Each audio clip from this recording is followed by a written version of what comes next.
Ou tu es quelqu'un ou tu n'es rien. C'est une phrase qui aurait pu être au sommet des drapeaux de nos sociétés modernes. Refaisons un petit retour en arrière. Lorsque nous étions à l'école, on nous a appris à nous comparer aux autres. À mon époque, c'était avec des images et des bons points, puis des notes, avec des moyennes, vous savez, la fameuse moyenne de la classe. Vous vous souvenez de ça, vous aussi? Puis à la maison, si vous aviez des frères et des sœurs, c'était des phrases qui disaient « ton frère, lui, il ne fait pas ça » ou « tu ne seras jamais comme ta sœur ». Et puis ensuite, ce sont les médias qui ont pris le relais, affichant des images photoshopées d'hommes et des femmes qui ne pourront jamais exister en vrai ailleurs que sur une feuille de papier ou sur une affiche. Mais en fait, ces images laissaient sous-entendre que pour atteindre le bonheur, la norme, il faudrait être comme ça. Ça vous rappelle aussi quelque chose? Bref, nous avons été littéralement formatés à la comparaison depuis notre plus jeune âge.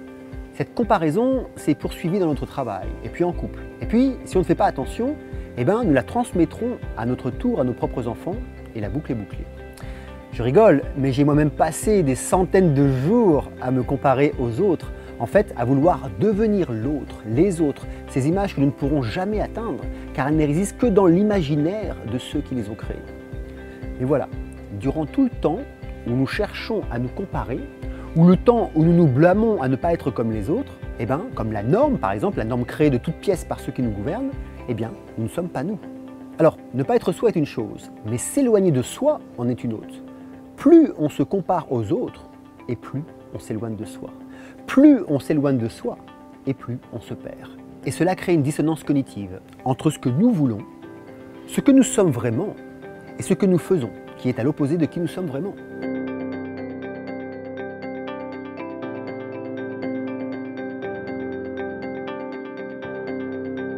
Alors ça se finit en règle générale par de la frustration, par de la peur d'agir, de l'insécurité, un manque de confiance en soi. Alors, quoi faire?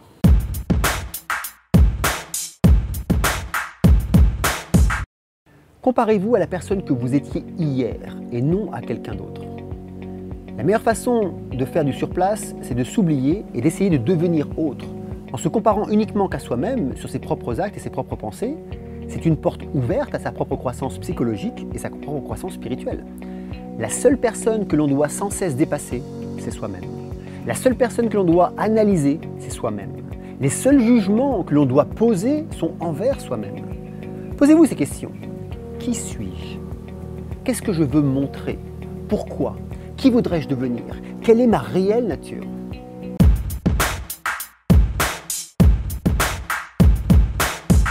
On le sait maintenant, l'Internet est rempli de promesses, d'un travail facile et meilleur, de la réussite en 2 étapes, de gagner des millions en quelques jours, de devenir un Bouddha en 3 jours. Et vous savez quoi?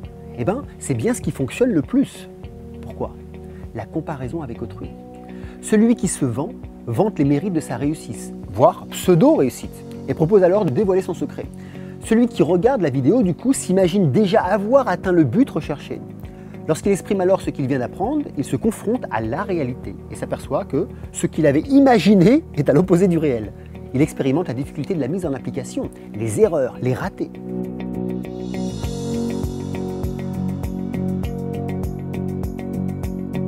Ou alors, dans un autre domaine, vous voulez que votre partenaire vous aime particulièrement ce soir.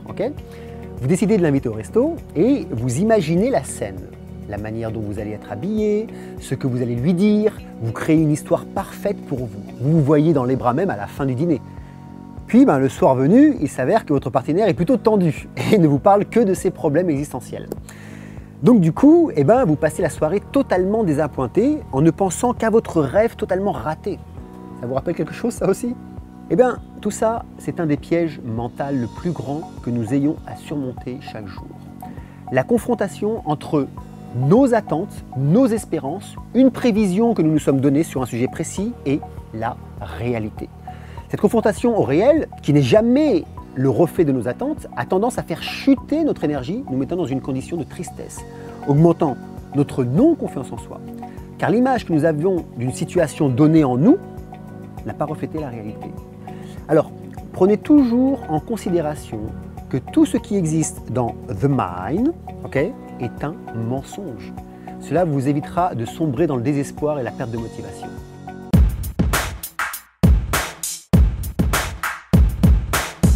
Être attentif au moment présent, c'est faire attention à ce qui vous entoure aussi d'un point de vue physique que psychologique.